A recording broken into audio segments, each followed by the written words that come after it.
Welcome back to the show. नाज़रीन, हम बात कर रहे थे ब्रेक पे जाने से पहले कि हम बात करेंगे जमात इस्लामी के आज के एहतजाज और धरने के हवाले से। पीटीआई ने भी वैसे तो एहतजाज की कॉल दी थी, लेकिन जमात इस्लामी आज सुबह से एहतजाज कर रही है, जो इस्लामाबाद की कॉल थी। लेकिन पहले तो हमने देखा कि इस्लामाबाद इंतजामिया ने दफा 144 नाफिज की और उसके बाद रावलपिंडी से इस्लामाबाद जाने वाला पॉइंट फैजाबाद, जिसको रुकावटें खड़ी करके बंद कर दिया। यहां पर कंटेनर्स लगा दिए फैजाबाद पुल पर और आने जाने वाले सारे रास्ते बंद हो गए। रावलपिंडी की साइड पर पुलिस की भारी नफरी यहां पर तैनात की गई और ये पुलिस की भारी नफरी फैजाबाद पर भी मौजूद रही। अगर हम बात करें थोड़ा एक्सप्रेस वे की तरफ से, तो वहां से भी पीर बधाई जाने वाला आधा रास्ता बंद है, जबकि आधा रास्ता आम ट्रैफिक के लिए, आमदोरफ्त के लिए खुला रखा गया है। एक्सप्रेस वे पर फैजाबाद पुल के नीचे भी आधा रास्ता कंटेनर लगाकर बंद किए ताकि मुजाहिरीन एहतजाजी वो यहां तक ना पहुंच सकें। लेकिन पुलिस का यह कहना है कि दफा 144 की खिलाफ वर्जी करने की इजाजत नहीं होगी। इस्लामाबाद पुलिस ने शहरियों को श्रीनगर हाईवे से G14 बंद होने की सूरत में पिशावर रोड और GT रोड समेत कर्नल शेर खान रोड इस्तेमाल करने की हिदायत की है, ताकि वो यहां से मुतासिरीन में शामिल ना हो। अगर वो जाना चाहते हैं, इस्लामाबाद सिटी में आना चाहते हैं, तो वो ये रूट इस्तेमाल करें। पाकिस्तान तहरीक इंसाफ तो अपना एहतजाज मुलतवी कर चुकी है, लेकिन जमात इस्लामी डट कर यहाँ पर खड़ी है। क्या सिचुएशन है, कितनी गिरफ्तारियां हुई हैं, कितनी मुश्किलात हो रही हैं, ये जानने के लिए हमें प्रोग्राम में ज्वाइन करें तो फीकुद्दीन सिद्दीकी साहब, सेक्रेटरी है जमात इस्लामी कराची के। अस्सलाम वालेकुम सर। थैंक यू सर, आपके वक्त का बहुत शुक्रिया, आपने कनेक्ट किया। हम कल भी बात कर रहे थे कैसर शरीफ साहब से और वो बड़े पुरज़्म थे कि हमें जितनी भी रुकावटें मिले, जो भी हालात हों, हम यहाँ से वापस नहीं आएंगे अपने मुतालबात मनवाए बगैर। तो अभी की करंट सिचुएशन क्या है, सबसे पहले ये बता दीजिए, क्या मुश्किलात आ रही हैं? जी, आपका भी बहुत शुक्रिया। देखें, इस वक़्त करंट सिचुएशन ये है कि हमने जो कहा था कि डी चौक पे इंशाल्लाह हमारा धरना होगा। अल्हम्दुलिल्लाह कारकुनान की एक बहुत बड़ी तादाद इस वक़्त डी चौक के ऊपर मौजूद है। जी। डी चौक के अलावा जब इन्होंने हमारे रास्ते बंद किए, कंटेनर लगाए, पुलिस लगाई, इन्होंने रास्ते रोके, तो फिर हमारा प्लान बी था और प्लान बी के मुताबिक डी चौक के अलावा मज़ीद 3 मुकामात के ऊपर इस वक़्त धरने जो है वो मौजूद हैं, जिनकी ठीक। क़यादत जमात इस्लामी के रहनुमा जो है वो कर रहे हैं। ठीक। हज़ारों नहीं बल्कि लाखों की तादाद में लोग जो है वो अब उस तरफ चल पड़े हैं और हज़ारों की तादाद में लोग इस वक़्त जो है वो अपनी-अपनी जगहों के ऊपर जो है वो मौजूद हैं। हमने पहले भी इंतज़ामिया से कहा था कि ये हमारा जो धरना है, ये पुरअमन धरना है। जमात इस्लामी जब भी कोई एहतजाज करती है, पुरअमन एहतजाज करती है। हमारे एहतजाज के अंदर तशद्दुद नहीं होता। हम पुरअमन एहतजाज कर रहे हैं और हम अपने हक के लिए बात कर रहे हैं। हम पाकिस्तान की आवाम के हक के लिए लड़ रहे हैं। हमारा मुतालबा क्या है? हमारा मुतालबा ये है कि बिजली सस्ती की जाए। आटा, चीनी, दाल, इसके ऊपर जो आपने टैक्सेस लगा दिए, नाजायज़ टैक्स लगाए हैं, इनको खत्म किया जाए। एफएपीस जो मुआहदे आपने ज़ालिमाना मुआहदे इस कौम के ऊपर आपने मुसल्लत कर दिए, इसको खत्म किया जाए। इसके लिए हम वहां पर जो है पहुंचे थे, लेकिन इस हुकूमत ने एक फस्तायत का मुजाहरा किया। अब तक हमारे तकरीबन 1000 से ज़ायद लोगों को जो है वो गिरफ्तार किया जा चुका है, लेकिन इंशाल्लाह ये अपने तमाम इन हथकंडों के बावजूद नाकाम होंगे। अभी प्लान बी के ऊपर जो है वो अमल शुरू हुआ है। अगर इस हुकूमत ने हमारे इन कारकुनान को रिहा नहीं किया तो और फिर ये साहब, ये रास्ते अगर सारे के हमारे सारे लिए नहीं खुले, कारकुनान हैं आपके, जो 1000 लोग आप बता रहे हैं गिरफ्तारियों के हवाले से? हमारे पास भी कुछ फिगर्स हैं, लेकिन ये कंफर्म कीजिएगा कि इनमें आपके कोई रहनुमा तो मौजूद नहीं है जमात इस्लामी के? ये हमारे मुकामी क़यादत इसके अंदर मौजूद है। हमारे ठीक। सियालकोट के, हमारे गुजरांवाला के, हमारे लाहौर के, हमारे फैसलाबाद के, फिर केपीके से जो लोग आए हैं, उनके मुकामी, हमारे रावलपिंडी के जो मुकामी क़यादत है, वो इसके अंदर जो है वो गिरफ्तार हुई है। उनको कारकुनान के साथ, अवाम के साथ गिरफ्तार किया है। ठीक। और ये गिरफ्तारियां तो गुज़श्ता रात से शुरू हो गई थी, जमात इस्लामी को मालूम हो गया था। जी, जी, तो कल हाफिज कल नईम शाम रहमान से साहब ने इस इन्होंने जो हवाले है से वो फिर कोई आपको मजीद गाइडलाइन दी थी कि इन गिरफ्तारियों के बावजूद भी हम चलते रहेंगे?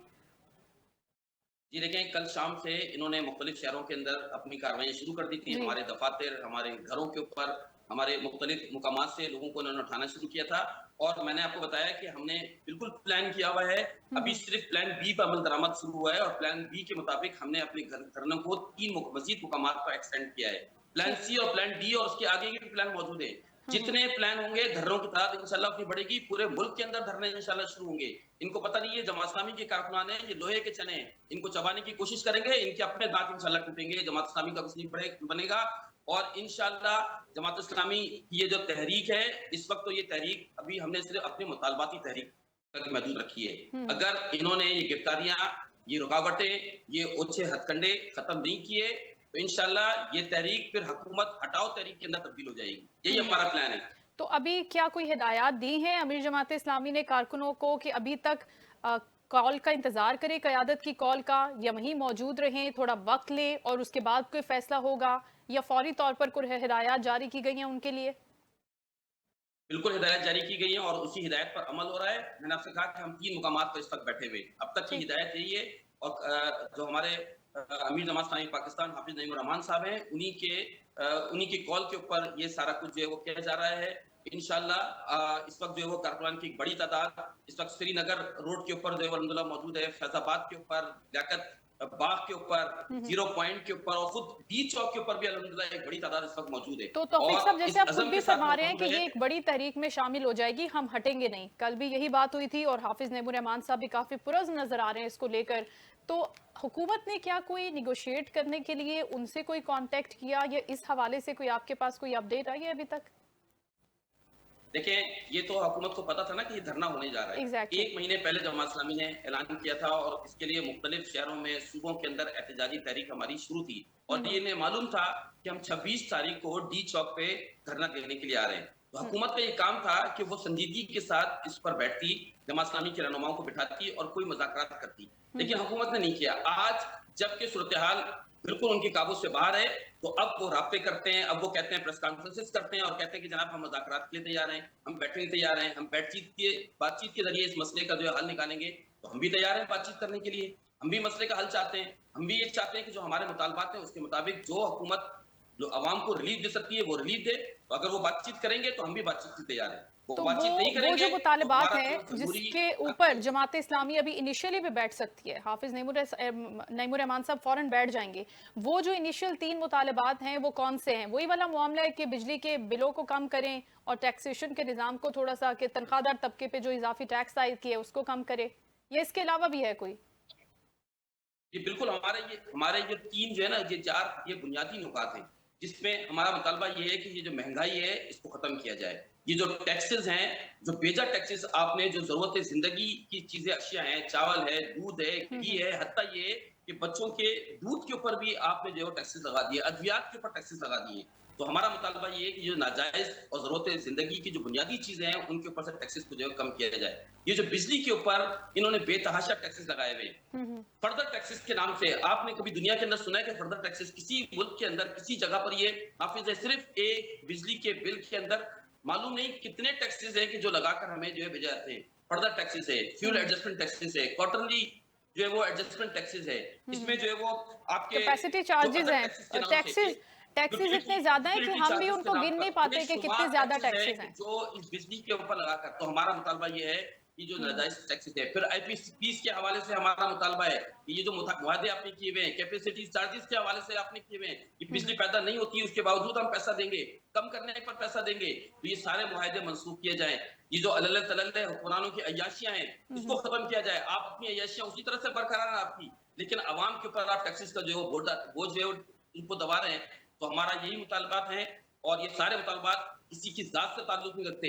ये पाकिस्तानी अवाम के हवाले से हमारा उनसे मुतालबा है कि उन्हें रिलीफ दिया जाए और गरीब को जो है वो इस मुल्क के अंदर जीने दिया जाए। बिल्कुल, ये अवामी मुतालबात है। Thank you so much. Taufiquddin Siddiqui साहब, सेक्रेटरी जमात इस्लामी कराची, हमारे साथ मौजूद थे और आज के धरने के हवाले से, एहतजाज के हवाले से गुफ्तगू कर रहे थे और उनका यही कहना था, गो कि खुद हाफिज नईमुर रहमान साहब ने भी अपने वीडियो पैगाम में ये कहा है कि अगर जितनी भी रुकावटें हुकूमती जमात खड़ी कर रही है, दफा 144 को इम्पोज कर रही है, लोगों को रोक रही है वहां पहुंचने से, लेकिन आपने रुकना नहीं है, आप मैनेज करें, वहां पर बैठे, क्योंकि हम आपके राइट्स के लिए वहां पर गए हैं। कोई पॉलिटिकल गेन नहीं है इसमें, सिर्फ और सिर्फ अवाम के फायदे की बात करें। जैसे कि तौफीक साहब भी फरमा रहे थे कि जो अल्ले तलले हैं हुकूमत के, ऐसे टैक्सेस हैं जिसे हुकूमत खुद अपने आप को सेव करना चाहती है।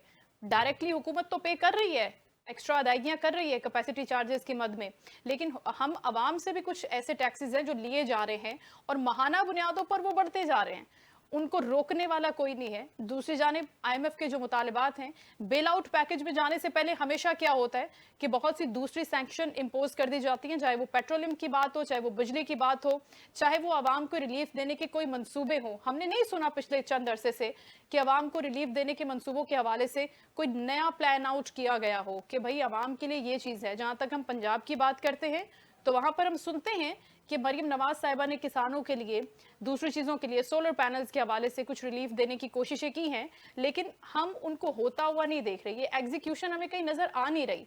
तो ये जो सारा लैक ऑफ इंटरेस्ट है गवर्नमेंट का, जो हालात को बहुत ही बदतरीन सूरत में, बदतरीन जगह पर धकेल रहा है और अवाम में मायूसी फैल रही है।